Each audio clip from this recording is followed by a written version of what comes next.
Hey, salut Kiki, c'est Mani aujourd'hui, ce matin, dimanche, 8 heures, pour déjà vous me donner une autre vue de l'atelier. Je vous l'ai dit plein de fois, j'aime bien quand les choses changent. J'ai écouté PLS qui m'a dit soit pour le micro tu mets ta salopette, soit tu mets la chaîne autour du cou, ou tu mets ton machin autour du bras, bien serré, bien haut. Là aussi, il est plus à l'abri que là, ça évitera que ça frotte, ça évitera d'avoir des interférences. Donc je compte sur vous, si mon bras devient bleu, prévenez-moi parce que j'aurais tout simplement trop serré le micro. Moi j'aime bien, même quand je regarde des autres chaînes, quand le point de vue il change. C'est comme les circuits, j'aime bien qu'ils changent. Je suis donc un freerider et un free vidéotiste. Ce matin, on va causer KDM Successor 8. Alors cette bécane là, mes amis, je l'attends depuis 2 ans. Et des brouettes à l'atelier. Le KDM Successor V2, à savoir, hein, c'est le KDM Successor 2 XL V2. Cette machine était déjà disponible chez les Chinois. Et qu'est-ce que c'est que cette bécane? Eh ben, le designer du HPI Savage a sa propre boîte. KDM, c'est lui. Et il a donc fait un autre design. Ce n'est pas une copie, mais une autre version de l'engin qui n'était pas importé pour des raisons de droit qu'HPI, mais HPI ayant coulé, revenu. Entre-temps, c'est fabriqué en Chine dans une autre usine chez HPI, d'où le changement des plastiques, d'où certaines similitudes tout d'un coup avec les produits King Motor. Parce qu'il faut savoir que chez King Motor, Rowan, vous avez le Torland, qui est le Savage, aussi en gros. Vous avez, il y avait il y a longtemps, chez Red Cat Racing, un engin qui avait une carrosserie de camion, une cabine de camion, un peu comme le Tamiya Bullet à l'époque, sur une base aussi d'un truc qui ressemble au HP Savage. Bien sûr, ces engins n'avaient jamais la qualité du matériel qu'on avait sur le Savage, même si le Savage, pour nos standards, on a déjà plusieurs problèmes, on avait des problèmes qui ont été résolus, et il en reste toujours. Ces problèmes, nous allons les énumérer avant de plonger dans le vif du sujet ici. Ce qui me plaît pas sur les tout derniers Savage, c'est toujours la carrosserie en papier, les pneumatiques qui explosent. Alors ça, c'est une honte. Prix catalogue, le Savage XL, le dernier, tout dernier, était sorti à 850 euros, ce qui est du délire total. Entre temps, il est descendu à 650, on a trouvé des promos à 450, 500. Donc le XL, puisque ici c'est aussi un XL, sur ce Savage, j'ai enfin un différentiel central de série. Mais donc pneumatique, carrosserie en papier, le plastique de la direction trop fragile pour le poids de l'engin, et les amortos toujours ils sont bons dans la réaction, mais il manque vraiment un cran de qualité, surtout au tarif proposé par HPI. C'est pour ça que cette bestiole est là, parce que même si elle y ressemble, il y a quand même plein de choses qui ont été changées, et on va voir si on a une différence de qualité de fabrication entre les deux. C'est fabriqué dans la même usine d'où sort le HPI, parce que ce que vous devez vous rendre compte, c'est qu'en Chine, il y a par exemple une usine qui fait de la RC, et elle a plusieurs chaînes de montage. Elle a une chaîne de montage pour Coralie, pour Arma. Alors soit elle produit 2000 Arma puis 2000 Coralie, tu vois, ça sort de la même usine.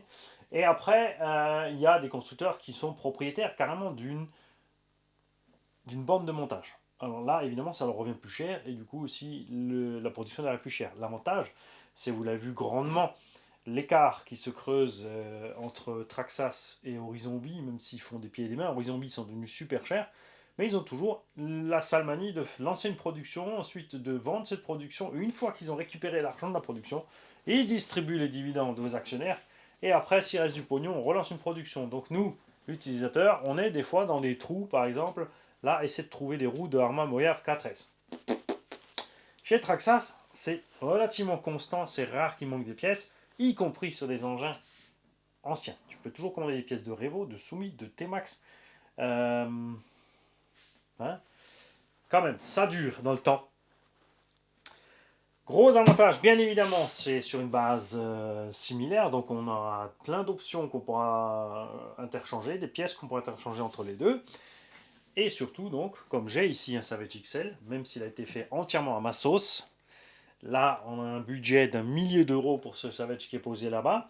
Là, ça va. Et on va donc voir ce que celui-ci peut faire pour un prix bien inférieur, puisque c'est grâce à Actionmobilisme Stéphane, puisqu'il a tout fait pour l'importer. Vous devez savoir une chose, c'est que le marché chinois n'est pas intéressé par le marché européen, parce que déjà il y a des normes et des trucs qui changent sans arrêt. Enfin, ils sont barrés, hein, comme le gouvernement européen, ils sont complètement partis. C'est les rois des normes, ils font n'importe quoi. Toutes les semaines, t'en prends d'une nouvelle. Donc, pas intéressé par le volume et par la complexité des normes et tout le taratatouin. Parce qu'on parle quand même ici d'un engin radiocommandé. On va pas manger le plastique, donc ça va pas nous tuer s'il y a 1 gramme d'amiante dans le plastique. Euh, on va pas démonter l'alu pour analyser ce qu'il y a dedans. Tu vois ce que je veux dire, hein, on veut juste rouler avec. Voilà. Et donc, Stéphane s'est battu pour nous pour avoir ses successeurs V2. Avec, tu reçois une radio FlySky GT2S. Ça, c'est un peu dommage parce que j'aurais préféré avoir une. On s'est habitué aux Dumbo, hein, sont bien les Dumbo. En plus, elles ont la brique de puissance et tout, que ces radios n'ont pas. Alors, bien évidemment, tu as l'interrupteur on-off, le trim de direction, le trim des gaz, le dual rate de la direction qui est déjà. Si, il est réglé à 100% ici. Inversion des gaz et de direction. On a le petit volant caoutchouc quand même, hein, c'est pas le total bas de gamme. Tu as bien sûr une notice. Et je commence par là pour une raison très simple. On va arriver au truc, on n'est pas fan, mais je te le répète, je t'en ai parlé il y a un instant, la production normalement est pour la Chine. En Chine, le standard est la vis cruciforme au niveau national. D'où le fait qu'il y a des crucis partout. D'où le fait que vous avez vu tous les engins King Motor avec des vis cruciformes, puisqu'ils n'étaient pas dédiés à l'export. Et d'où le fait aussi que vous avez vu arriver un Savage GTXL. Tu te souviens de celui-là? Qui est, je vous l'avais dit, une production bizarroïdante, puisque HPI avait commencé à faire du 6 pans partout. Avant, c'était partout du cruciforme aussi, pour les mêmes raisons, parce que ça vient de Chine. Entre-temps, ils ont commencé à faire des 6 pans, et tout d'un coup, ce GTXL au milieu était repondu avec des vis cruciformes partout. Tu as donc, sur le 4e successeur V2, du cruciforme presque partout. Alors, il y a des biens et des moins bien. Ce qui est bien, c'est qu'il te faut un seul et unique outil pour déglinguer toute la machine, à part 4 ou 5 vis qui sont en 6 pans. Donc, BTR moteur, BTR des noix, et peut-être sur les suspensions. On va voir ça. Mine de rien, le tournevis est de bien meilleure qualité que ce que fournit Arma. Parce qu'au début, tu es content, Arma, ils fournissent. C'est chouette qu'ils fournissent ses tournevis. Tu peux te brosser les tournevis, tu fais ça, il fait la toupiote le tournevis. Il se plie comme une corde à piano le machin. Tu reçois une petite notice bleue pour installer la roue de Willy, la Willy Bar, parce que sur cet engin, la Willy Bar est fournie. Chez HPI, tu as la Willy Bar sur la version courte, mais pas de diff. Et sur la version longue, tu as le diff central, mais pas de Willy Bar. Eux, ils l'ont fait. On va l'ouvrir ensemble, parce que ça va déjà parler de soi-même pour la différence de fabrication et les idées différentes. Là, on a du cruciforme et du 6 pans. 2 roulements non étanches, ce qui me fait dire aussi que sur tout le véhicule, on a des roulements non étanches. Et regarde le système qui n'est pas du tout le même que sur le HPI. On a un système de fixation, bien sûr, un peu similaire. Ça se fixe dans le pare-choc ici. Et ça va tout simplement là derrière. Ouais, au lieu de faire 2 caméras et de zoomer et machin, honnêtement, je préfère me promener dans l'atelier pour m'approcher de la caméra. On va faire comme ceux qui ont un problème psychologique là, qui se mettent près de la caméra pour faire leur miniature de vidéo. Voilà, on fera la miniature avec ça.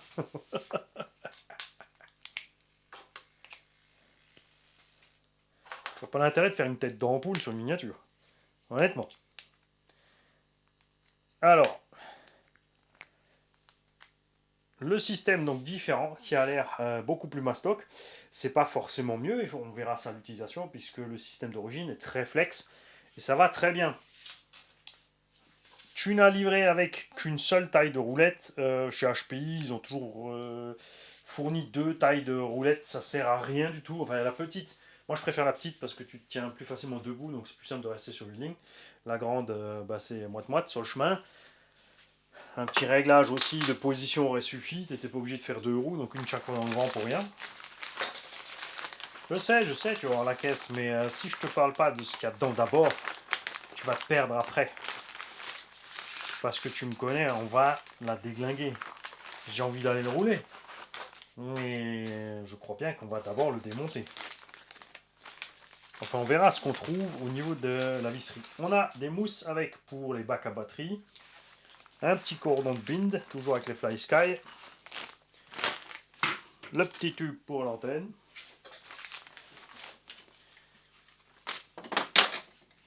Et dans cette notice, on va voir déjà quelques différences. Bien. Les diffs sont les mêmes avec les petites plaquettes métalliques pour empêcher le mouvement des axes dans le corps. On verra au démontage si le corps est bien en alu. Je pense que oui, hein, c'était de la fonte d'alu à la base parce que ça chauffe énormément, sinon ça ne tient pas. La direction qui pose donc problème sur le HPI Savage au niveau de ces leviers-là qui pètent. Le train avant qui a reçu un pare-choc différent de ce qui se fait chez HPI. On a d'autres amortos aussi de ce qui se fait chez HPI. Là, tout ça, c'est similaire. Les portes-fusées qui sont similaires une fois sur le plan. Les bras, l'échappe. Les bras, par contre, qui sont différents. Et on s'aperçoit aussi qu'on n'a pas l'accès rapide au diff. Sur le HPI, cette pièce est en 2 morceaux. Et on peut rapidement l'extraire de là pour atteindre le diff. Là, il va falloir relever un paquet de choses, je pense. Oui, il va falloir qu'on démonte. Espérez qu'il y ait de l'huile fine dedans, comme ça Mani va démonter tout de suite la machine. Le train arrière, bien sûr, identique sans le diff. Et grosse différence, étant la boîte de réduction centrale, puisque chez HPI, tu vois rien, toute la lumière, Mani, il met qu'ils sont, ils voient rien, qu'est-ce que tu fais? Donc, grosse différence ici, puisque chez HPI, on était en nitro en 2 temps et en électro avec la même boîte. Donc bien sûr pour les nitros tu avais la boîte 1, 2, 3, enfin 1, 2, 3 rapports plus l'option marche arrière ou la marche arrière de série sur certains modèles, si je dis pas de bêtises. Alors que ici en pur électro nous avons un axe primaire, un secondaire et on se retrouve direct sur le diff en sortie sans rien. Donc cette boîte est beaucoup plus compacte que la boîte HPI puisque eux ils n'ont pas la moindre intention de le faire en nitro. On retrouve la même boîte radio aussi. Et au niveau de l'électronique, on va en causer dans quelques instants. Bien, maintenant que nous avons fait le tour des choses essentielles, nous allons pouvoir causer de la caisse. Alors en soi, c'est vrai, comme ça fait 15 ou 20 ans qu'on a le Savage, on se dit, c'est la même chose. KDM a ses idées de look, les Chinois n'ont pas les mêmes standards esthétiques que nous, donc il nous a fait un Cybertruck XL. Le look, hein, comme toujours, ça se discute, hein, on aime, on n'aime pas. Il y a plein d'engins où on n'aime pas le look. Finalement, on achète quand même, on change la carreau, on change les pneus, etc. Bien. Il est donc Mouse, 390 mm d'anthrax, exactement comme le Savage XL. On a un bruit similaire de transmission. Ça, c'est normal. Quand tu pousses ta caisse, elle fait toujours plus de bruit que quand elle roule d'elle-même. On va voir la suspecte. Réglée pas mal du tout, franchement.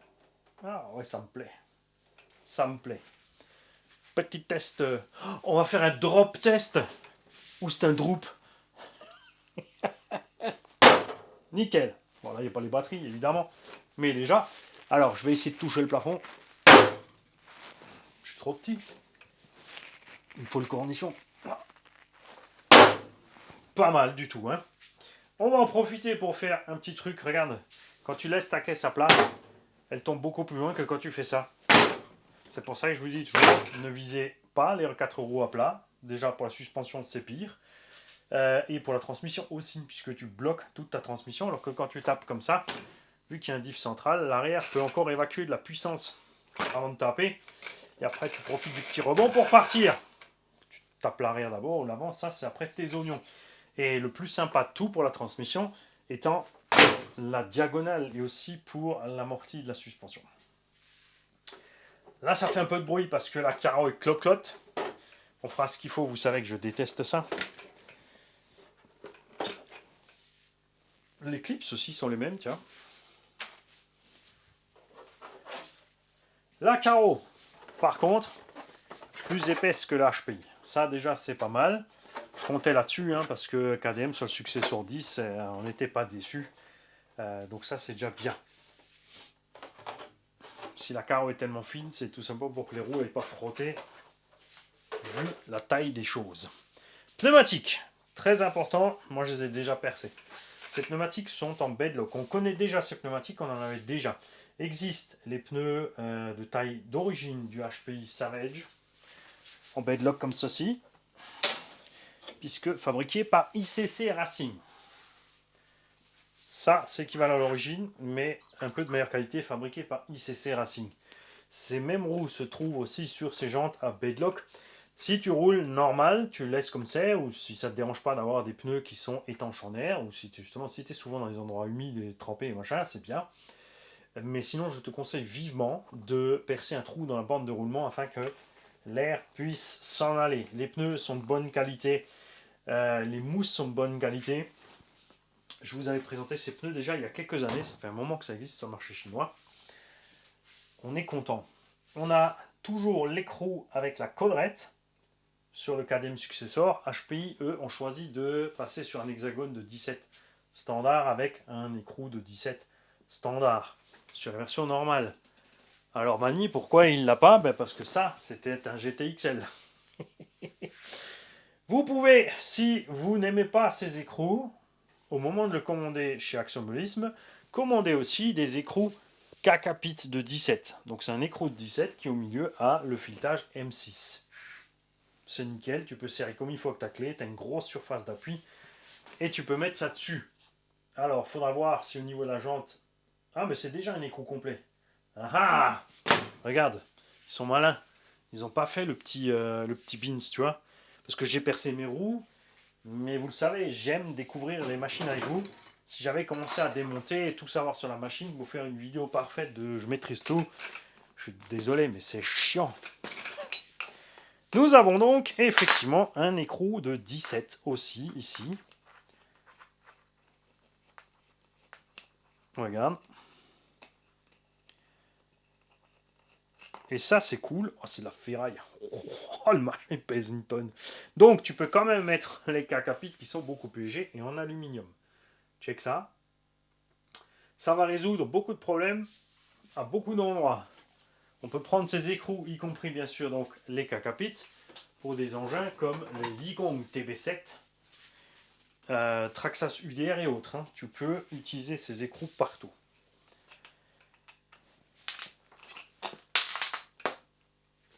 Les jantes qui ont un insert métallique à l'intérieur, tu desserres toutes les vis ici et tu as deux parties comme les jantes ICC qui se démontent pour changer tes mousses et tes pneumatiques. Alors c'est un peu lourd comme pneumatique, mais le Savage peut les emporter.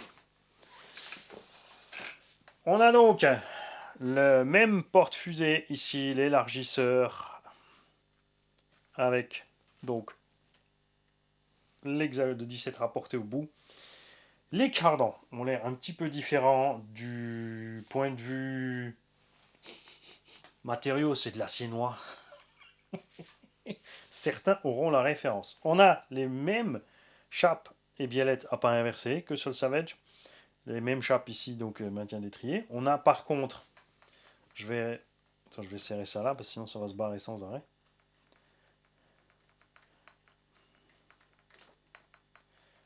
Voilà.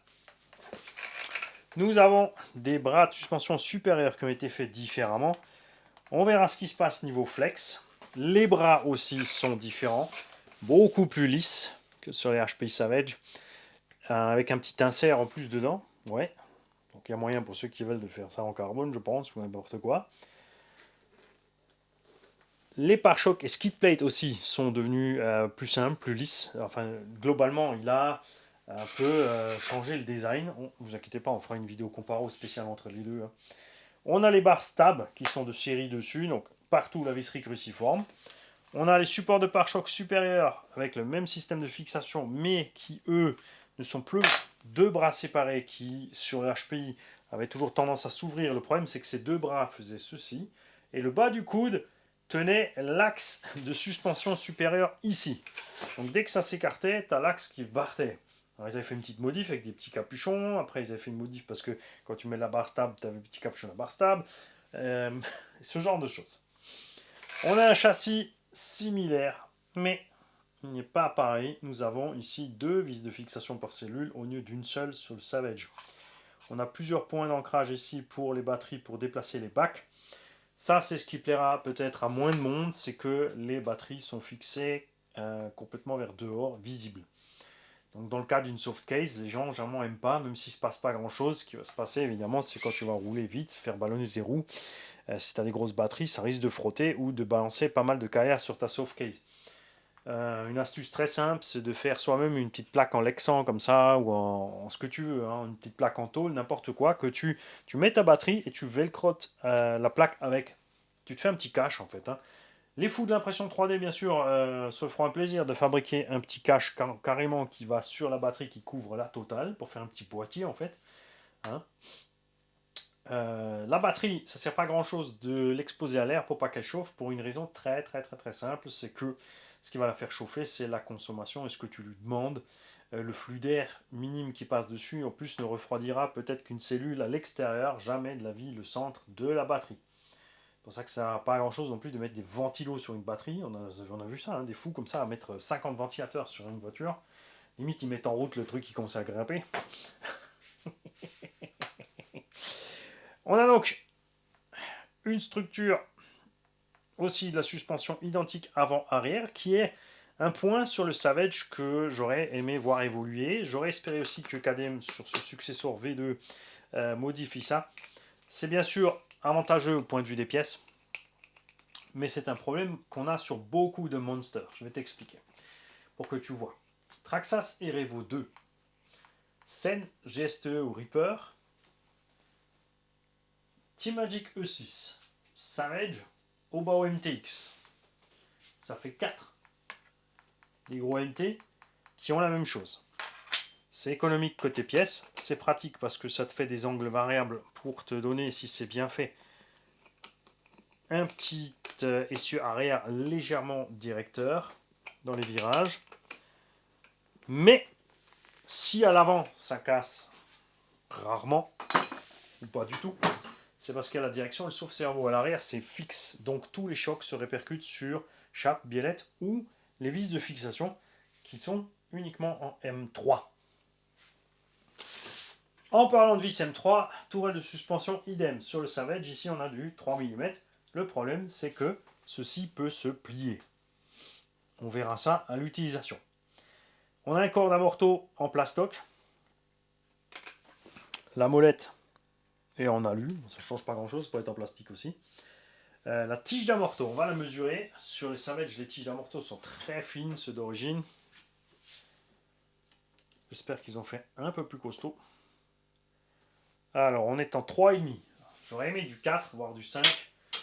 Hein, à l'image des engins actuels comme le Sledge, qui nous a des tiges de 5 hyper balèzes dessus, avec des gros filetages. Donc là, on aura un filetage M3, a priori.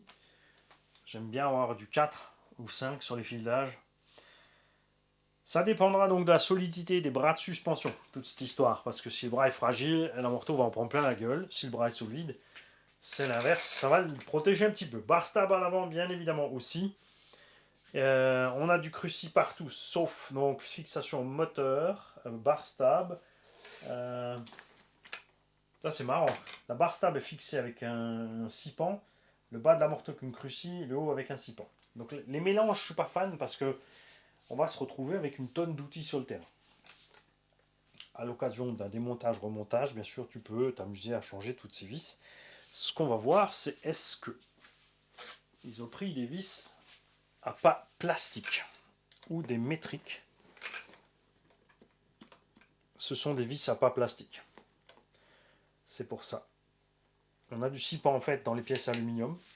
Même pas, là c'est du cruci sur le moteur.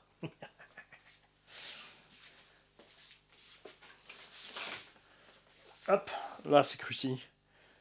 Là c'est SIPA, là c'est SIPA. Sur la boîte de réduction, nous avons un slipper multidisque avec une énorme couronne de 52. On a un tout petit pignon de 13. Voilà. L'entredent est un peu violent.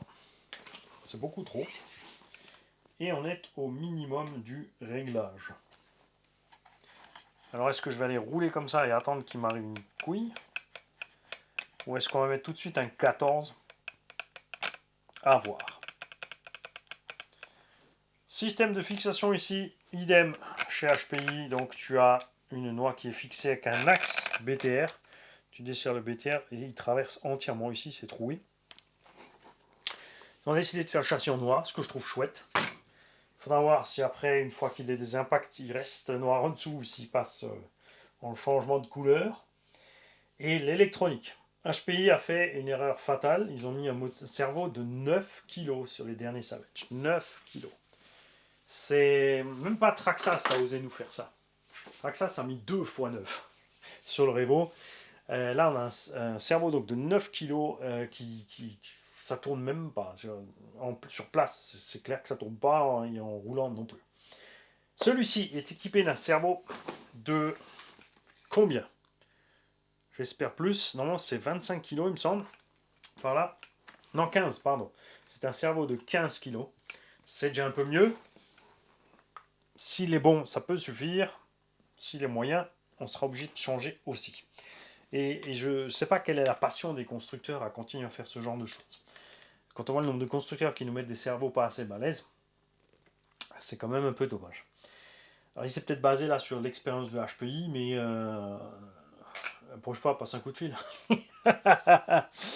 Ce qui a été modifié aussi, ce sont les axes, je vois juste ici, de suspension. Les gros axes qui traversent sont simplement des axes de 4, maintenus par le pare-choc. Donc quand il y a quelque chose qui ne va pas, n'importe quoi, l'axe il bouge dedans. Ici, ils ont mis des grosses têtes. Ici, en fait, il y a un écrou nil stop de l'autre côté et il y a une tête de vis. Donc c'est plus un clou qu'un axe. On verra ça. On a toujours sur les trains, par contre, ça je suis pas fan, les circlips. Alors c'est pas un problème, c'est très rapidement changé par des vis ici. Là, tu vois, tu as un circlips. Alors, côté arrière du clou, ça va. Mais il arrive dans le terrain, quand tu roules, par exemple, les clous arrière sont mis vers devant, tiens. Donc le circlip, c'est devant la roue. Le problème, c'est quand tu roules, tu emmènes de la terre, de la saleté comme ça. Des fois, ça te dégage ce circlips et ton axe peut se balader. Alors, c'est pas fréquent. Ça va être plus pour ceux qui roulent dans des environnements où il y a plein de gravier, de terre, etc. Enfin, de terre, justement, de gravier. Donc, on verra ça. Au niveau du variateur, les deux ont fait un choix identique. C'est un Hobby-Wing rebadgé. Normalement, on a les pleins réglages là-bas. Je crois que j'avais les pleins réglages sur la série d'origine. Ouais. Celui-ci aussi. Par contre, côté moteur, chez KDM, ils ont choisi un 4074 1450 kV, ce qui pour moi est un bien meilleur choix. Après avoir l'étagement interne de réduction de la transmission, il y en a plein de gens qui se disent oh, l'autre il a un 2200, il ira beaucoup plus vite parce que 2200 c'est plus que 1450, ça dépend de l'étagement. Le 2200 kV sur le HPI Savage XL est au mauvais endroit. Ce moteur n'a rien à faire dans cet engin, sauf s'il y avait la réduction adéquate, mais ce qui n'est pas le cas. Il faut vraiment mettre le plus petit pignon possible, et encore, tu es dans les limites, c'est un peu chaud. Ça chauffe énormément. Donc là, 1450, ça devrait être pas mal. Qu'est-ce qu'on a comme huile de diff?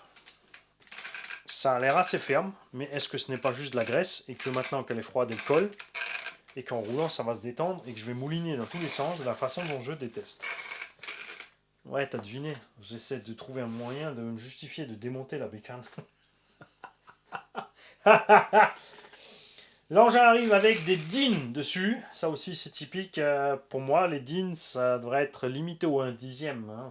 Ça n'a plus rien à foutre là en 1/8. Donc, utilisez, si possible, les amis, des connecteurs cylindriques. Les connecteurs cylindriques n'ont pas de risque de mauvais contact. Peuvent se débrancher aussi sur les gros chocs ou n'importe. Hein. Ça, c'est l'autre truc que j'arrive pas à comprendre. Il n'y a que Tamiya qui fait une prise sécurisée, mais bon, c'est une prise qui tient 20-30 ampères en continu après le fume. Euh, on aimerait bien aussi avoir des clips sur ce genre de truc-là, clips de sécurité, que tu mets dessus, puis c'est réglé, ça serait pas mal. Mais ça n'a rien à voir avec la voiture, hein. C'est les constructeurs de prises, il n'y a personne qui fait ça. Bien sûr, ça sera plus cher, mais ça bougera pas. Après, on n'est pas obligé de faire les gorets tout le temps aussi, Mani, c'est vrai.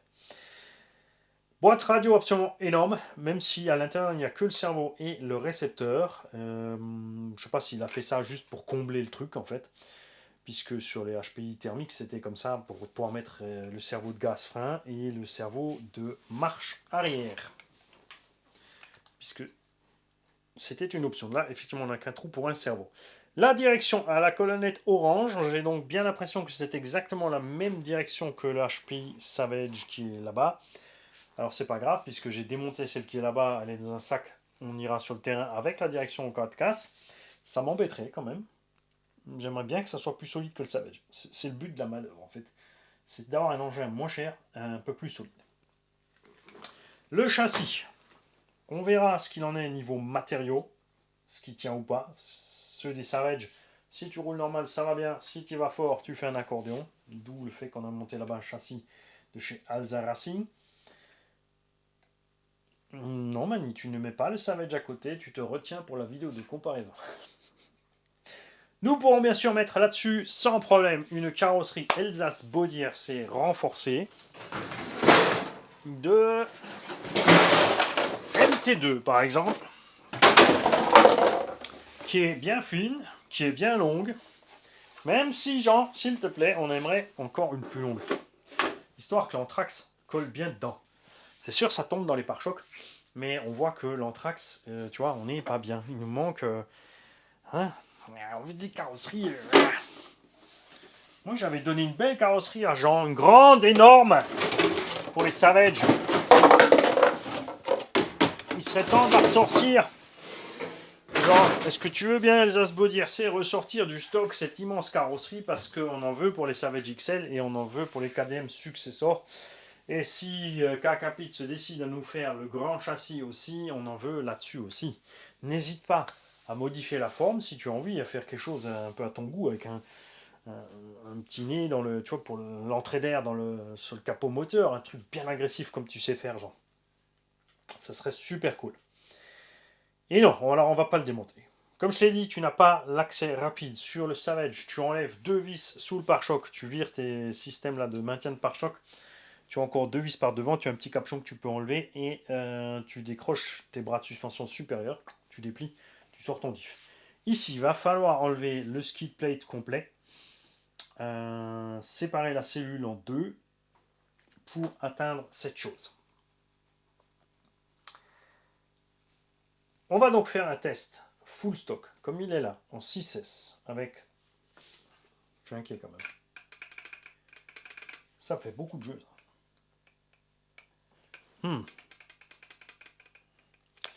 Ouais, j'arrive. Écoute, je vais chercher des batteries, je vais prendre mon temps. Toi, pendant ce temps, tu prends le temps de regarder ce qu'il y a à l'écran. C'est du 4K. Hein. Si tu es sur tablette ou téléphone, tu tapes sur l'écran, tu zoomes. Regarde un peu ce qui traîne un peu partout. Amuse-toi, fais-toi plaisir. Tu m'entends quand même, puisque j'ai le micro sur mon bras. Alors... Non, Mani, tu commences pas à faire une séance de muscu, ils sont en train de t'attendre. Pose là-bas, Mani. Oui, mais je fais une petite série là. Je vais te pomper les biceps là. Non. Psst, pose là-bas. Allez. Tu vas éclater le bandeau du micro. Ok. Je reviens. Attention, 3, 2, 1. Entrée de la patate.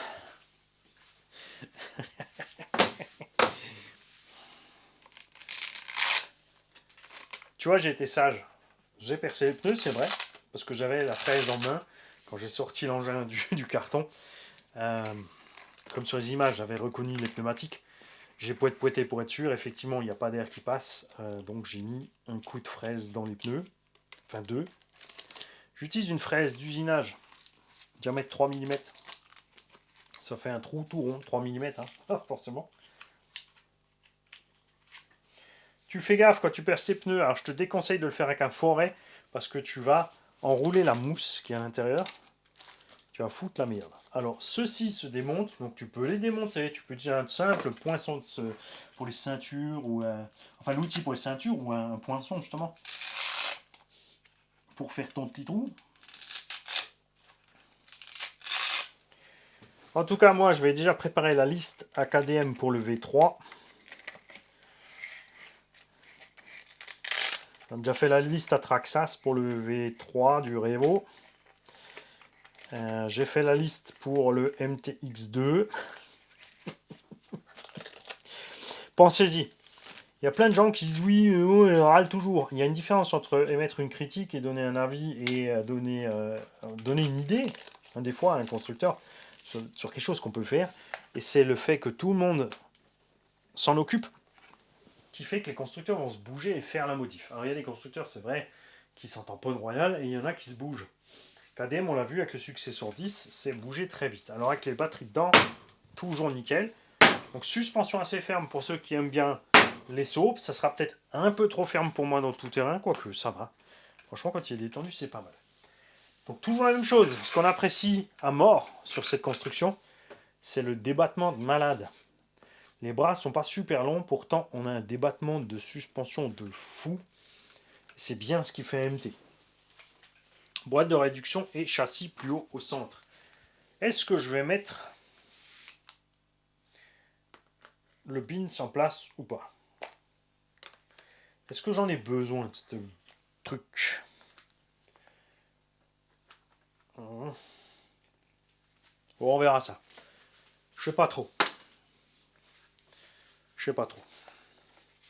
Faisons donc maintenant ensemble un essai statique. Première mise en route, la direction est droite, les roues sont bien réglées. En l'air, ça traîne pas, c'est pas mal.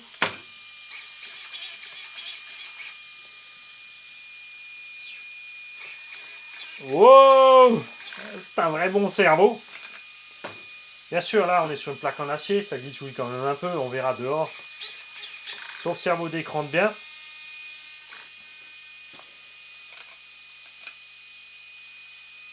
On n'a pas la liste aussi des trucs programmés sur le Vario, donc je vous conseille de toute façon de vous procurer une carte de programmation Hobby-Wing, à savoir soit la petite à LED rouge, très simple, ou une dizaine d'euros, ou n'importe lequel de ces rebadges, soit la carte LCD bleue.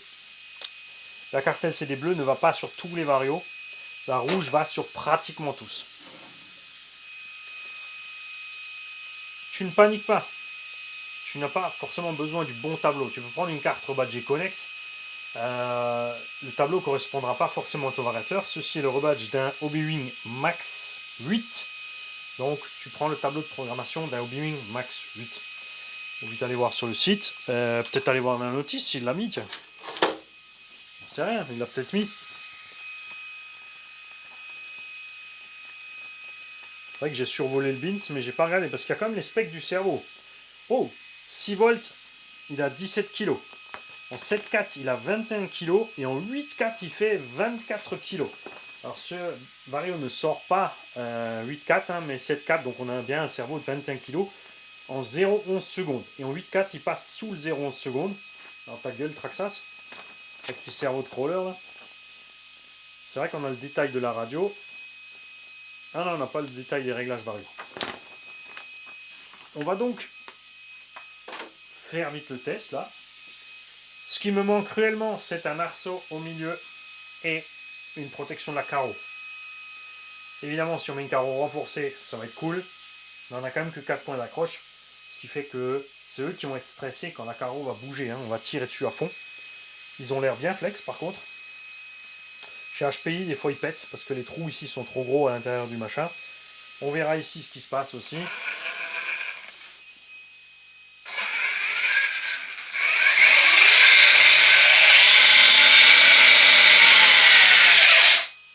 Ouh, il y a de quoi faire.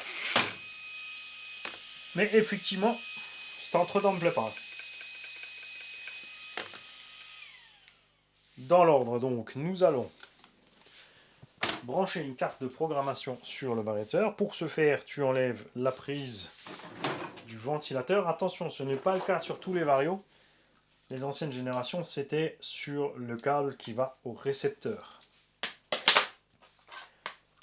Ça fait un moment qu'ils ne le font plus, mais d'autres marques le font toujours encore. Comme Surpass.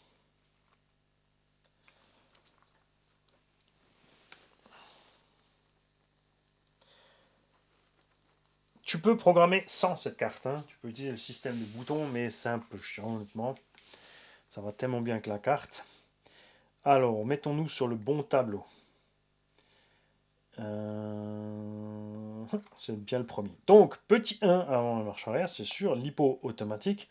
Cut-off intermédiaire. Coupure thermique du vario 105 degrés. Tu peux changer sur 105 ou 125. C'est pour te dire qu'il encaisse un peu niveau température. Le moteur n'a pas de sonde, donc là, on peut rien régler. Du coup, j'ai jamais compris cette fonction. Obim a intégré une fonction de coupure thermique du moteur alors qu'ils n'ont jamais fait la sonde. Le bec était à 6, on va le mettre à 7. 4, donc le cerveau va accélérer. Ah non, il est déjà à 7,4. Le bec est déjà à 7,4. C'est le sens de rotation qui était sur l'autre sens. La puissance de freinage maximum à 50%. La marche arrière à 50%. Le punch sur 3, on a 5 levels et 0 drag brake. Donc on n'a rien à corriger sur la programmation, tout va bien. Et on a bien toutes les phases au B-Wing. Ce que j'ai jamais compris, c'est que ces varios n'ont jamais eu la possibilité de changer le timing.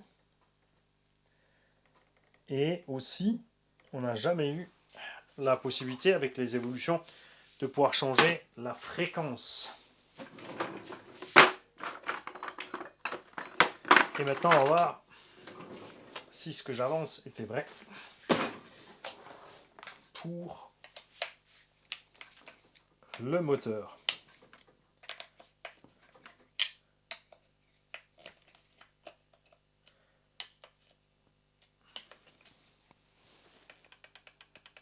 Ouais, je suis à fond avec les réglages et malheureusement, on a un entre-dents beaucoup trop grand.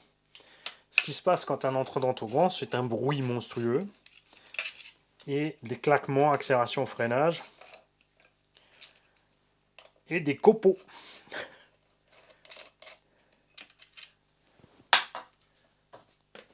Et je dois dire que ça, j'ai pas trop envie.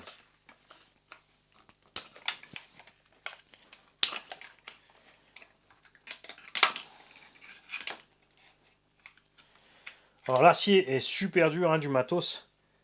On a bien entendu le raffut que ça fait, le bordel. Tu feras attention avec le slipper aussi de bien le régler. C'est cool, on a un méga gros truc sur le BTR pour le pignon moteur, c'est du 2. Ça m'embête un peu de ne pas rouler origine, mais là, vraiment, l'entredent, il est vraiment, vraiment gros. Est-ce qu'il l'a fait exprès pour ne pas avoir le problème qu'on a sur le Savage, c'est-à-dire le pignon qui saute, parce qu'il y a un mouvement entre le moteur et la boîte?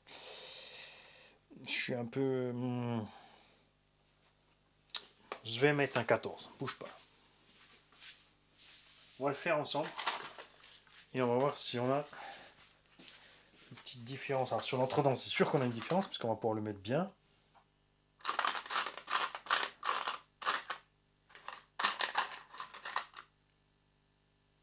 Tu vas me dire que j'ai pas de 14. Non. Et chèque 2 fois, Mani. 14, tiens.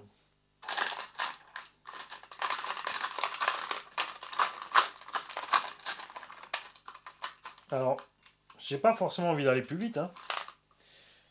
Mais là, on est vraiment juste.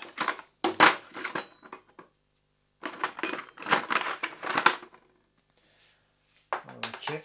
On va mettre du frein filet sur la bestiole. On va mettre sur l'axe aussi qui bouge pas trop.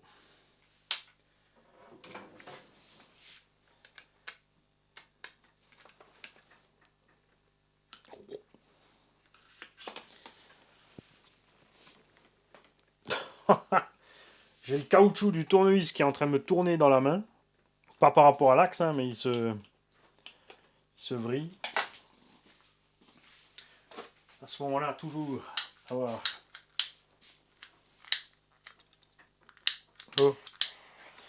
son petit chalumeau à crème brûlée.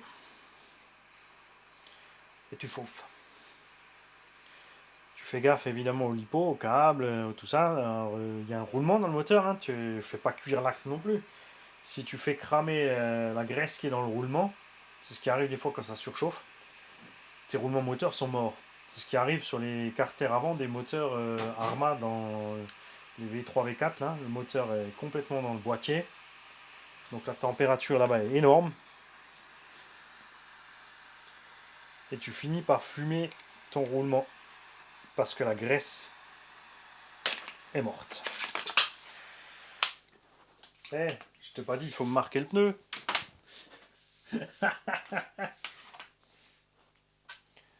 Ok.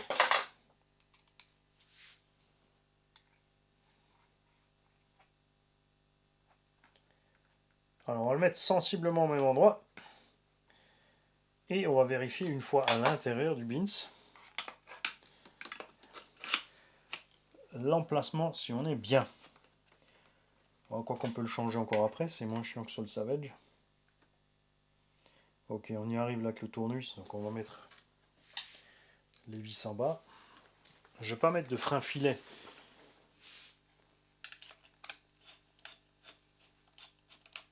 Puisque je peux serrer comme un bourricot. Ça tient aussi.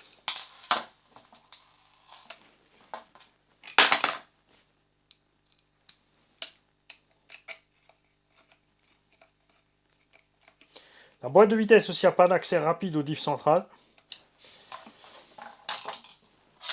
Après ça va, il n'y a pas 36 000 vis pour sortir la boîte complète.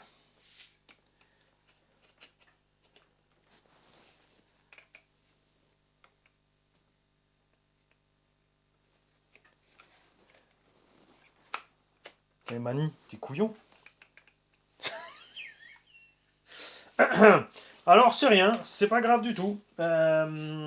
Ceci n'est pas le minimum, c'était le maximum.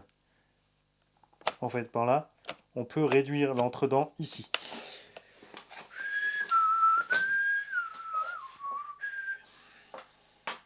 Hey, Mani, il a envie d'aller rouler alors. Nous allons donc remonter le pignon de 13. Et ce qui est dingue, du coup, ça veut dire qu'on peut mettre des pignons jusqu'à 10. On trouve du 10. Il n'y a pas beaucoup de marques qui font du 10. Il y en a une ou deux. Et j'avais même aussi une fois trouvé un pignon de 9. Les amis. Mais ça, c'est vraiment tout petit. Et comme dit, hein, moi, j'aime pas. J'aurais préféré une réduction interne plus balèze sur cet engin, de pouvoir... Reste ici, toi. Mettre un pignon moteur plus grand et plus silencieux. Plus tu as de dents en contact, moins il y a d'efforts sur les dents. Plus il y en a d'engagés en même temps, moins c'est bruyant.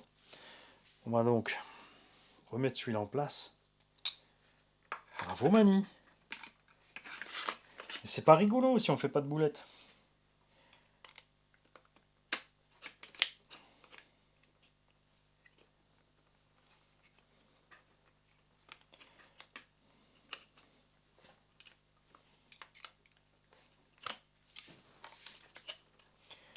Allez, tu peux le faire.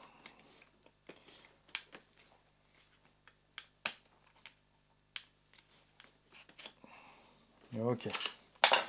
Donc, on va serrer ça comme il faut. Ah, qu'est-ce que j'aime ces BTR de 2.5. Ah, c'est génial. Le pire sur un dixième, les 1,3. Je déteste. Des fois, tu as la clé qui tourne dedans, tu n'as même pas encore commencé à tourner.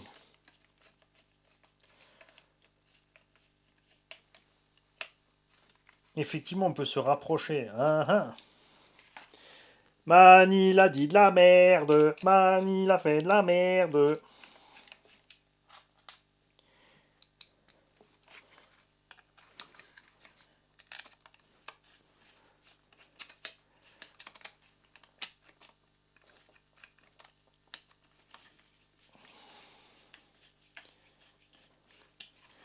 Pour la punition, la prochaine voiture, tu liras toute la notice d'abord, tu la démonteras, la remonteras 3 fois avant de faire la vidéo. Du coup, la vidéo ne durera que 10 minutes parce que je maîtriserai le sujet.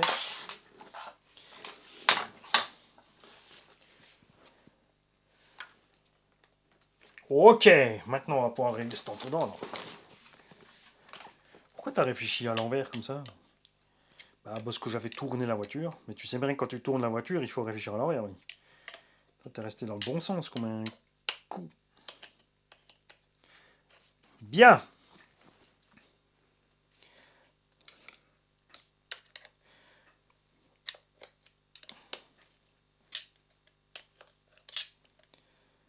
Allez, encore un peu.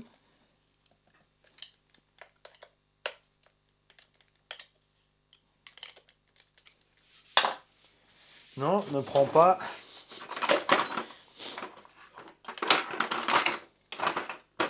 Voilà.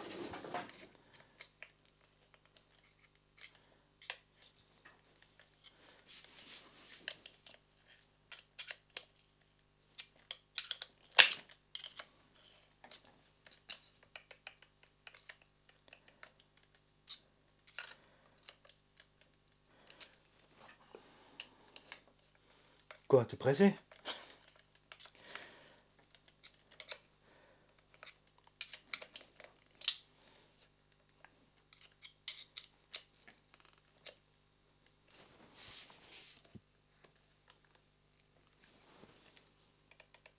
Ah, voilà.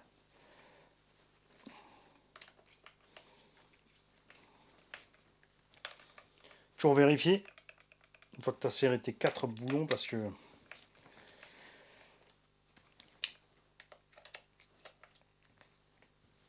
Alors là, lui est pas plus dur que l'HPI parce que je suis en train d'enfoncer mes vis. Tu vois, il a bougé, salopia.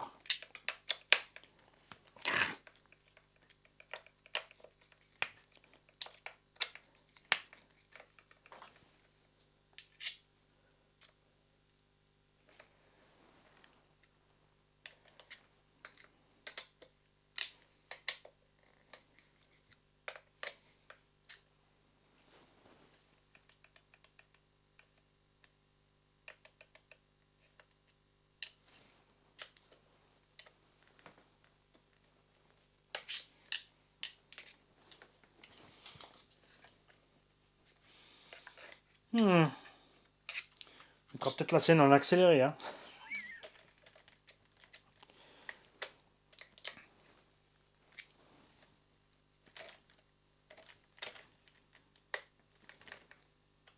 Quand j'aurai fini, ça fera parce que j'aurai trop serré. Allez. Bon, Mani.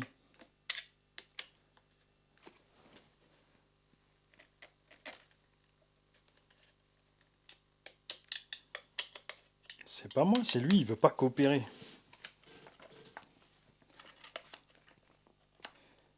Allez. C'est pas compliqué, tu vas à fond et tu reviens un tout petit peu. Ah mais il veut pas. Voilà, tu le tiens avec le tournevis.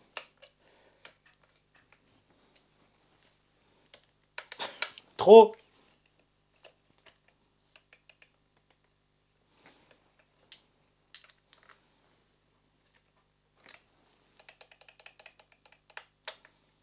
Toujours trop.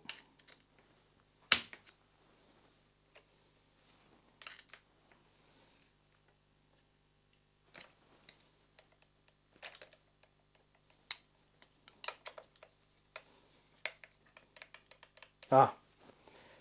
Allez.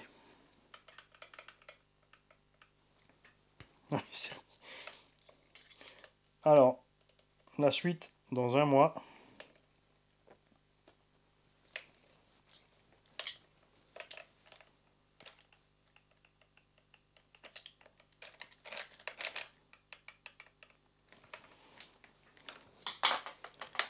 On va y arriver, Vindius.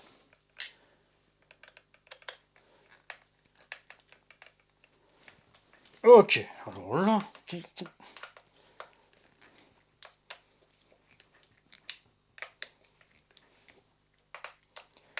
Donc je te confirme, on pourrait descendre sans problème.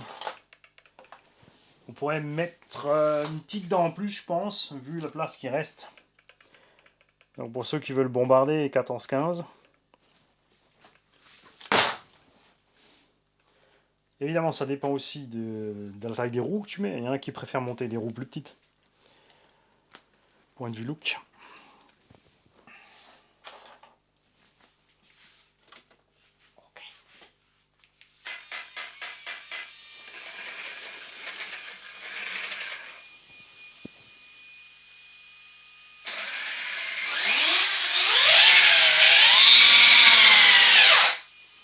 Yeah!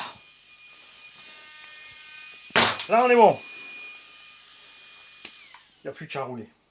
Merci à tous ceux qui ont la patience de rester jusqu'au bout. Vous ne gagnez absolument rien, même pas un caramel.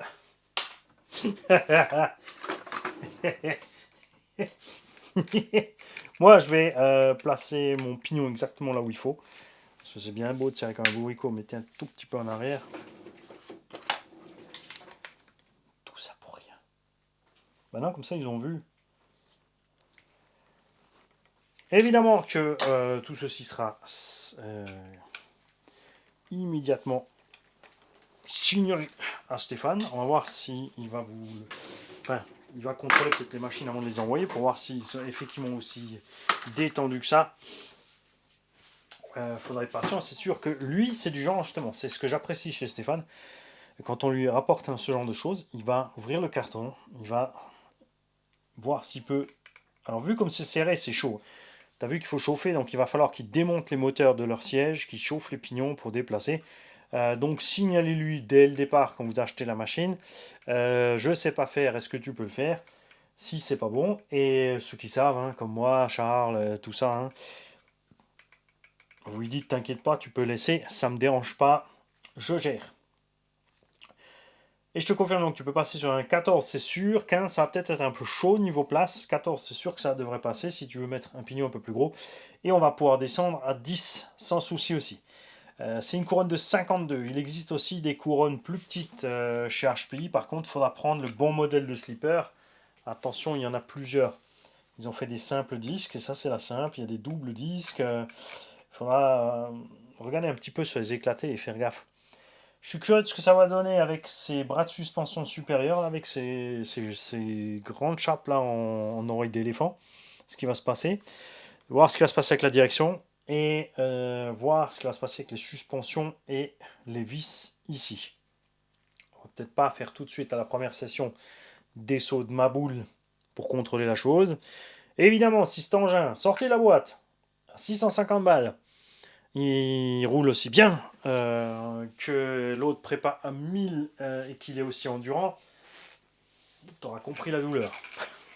Tu diras c'est bon, j'ai plus besoin d'acheter HPI.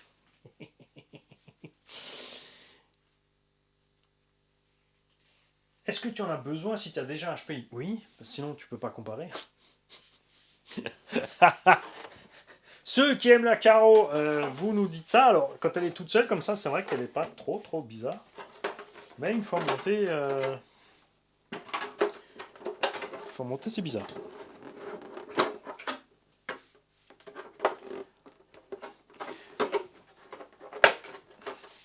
Ah, c'est le temps qu'on s'habitue. C'est comme tout. Alors, l'e-power case avec le truc, c'est un peu juste là sur pour le passage, hein. Mais ça passe, ça va. Ça y va. Tu mettras la hauteur de la carreau où tu as envie, où tu veux. Si tu en as un, n'hésite pas à partager tes impressions. Si tu en as un et que tu n'as pas de HPI, ben, tu ne peux pas comparer. Mais si tu avais déjà les deux, comme Max 2RC, etc. Charles aussi, normalement, tu avais déjà du Savage. N'hésitez pas, si vous avez déjà roulé, à nous dire ce qu'il en est. Hein. Je vais faire l'essai, je te le répète, full stock. On va voir ce qui se passe avec les diffs, s'ils vont se détendre ou pas. Ça se détend, on fera un démontage, un accès méca à ce moment-là, parce que je changerai mes huiles pour ce que j'ai envie. Et il est très probable aussi que je change les roues après le premier essai parce que je suis pas trop fan de ces. Quoique, ça va. Ça va avec le style du truc, je sais pas. On verra ça. On verra ça. J'ai très envie de mettre des roues d'origine, les plus petites un peu HPI là. Celles que je t'ai montrées tout à l'heure. Je vous souhaite à tous un bon dimanche et à très vite les kikis.